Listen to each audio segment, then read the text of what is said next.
Бүгінгі бейнежазба өте қызықты болмақ, себебі кеше ғана мені бір мазалап жүрген сұрағымның жауабының 30% келді деп айтсам болады.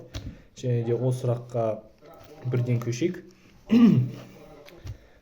Мынандай.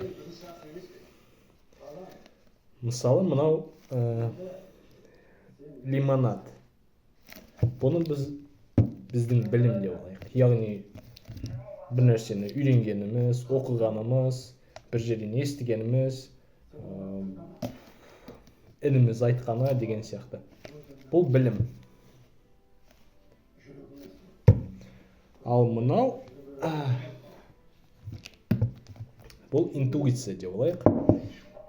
Менің ойымша білім және интуиция өте ұқсас. Яғни бұлардың құрамдары өте ұқсас. Лимонадта бұл құрамында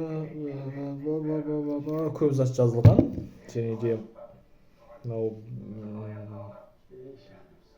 соустың да құрамында өте көп заттар жазылған. Бірақ менің ойымша білімнің және де интуицияның құрамдары өте ұқсас. Мынау туралы ойлануларың керек. Қараңдар, егер бір адам жарақат алса, немесе басынан біреу емес, 3-ші қабаттан баспен жерге құлап, есін жоғалтып алса, кейбір жағдайларда ол адам бір музыкаға деген, математикаға деген бір қызығушылықпен комадан қайта тұру мүмкін, немесе тіпті бір ешкім білмейтін бір тілде комадан шыққаннан кейін өзімен өзі сөйлеп кетуі мүмкін. Бұндай жағдайлар болған, мен оны естігем. Және кеше осындай өтті. Демек, білім және интуиция ол құрамдары бойынша, яғни наның құрамымен өте қатты ұқсас. Тек алу жолдары, білімді біз оқып аламыз, тоқып аламыз, шоқып аламыз.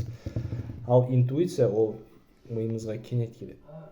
Себебі біздің барлық білетініміз адамдардың аттары, машиналардың аттары, географиялық қалалар, оның барлығы ол түсінікті, оны біз бір жерден көреміз, қойымыз. Бірақ та қандай маңызды ақпарат болса да, қандай керек емес ақпарат болса да, біз оны бәрібір жаттап аламыз, және де оны сырттан аламыз да, ал интуиция бізге іштен келеді. Бірақ қалай болмасын, интуиция және де білім ол өте ұқсас ұғымдар. Ол қалай жеткізерім білмеймін, құрамдар ұқсас.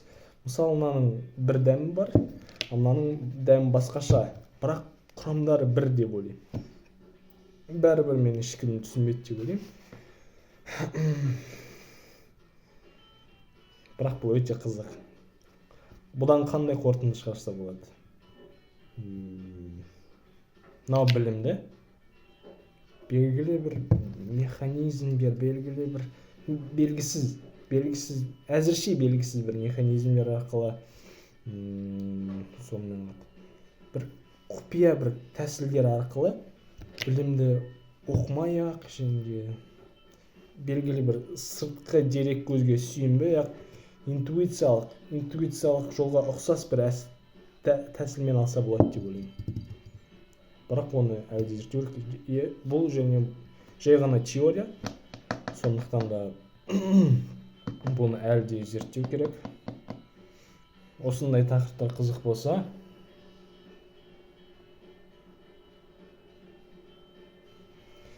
менің бейнежазбаларымда көріңдер. Бірақ та бұндай тақырыпта мен көп түсірем деп айтпаймын.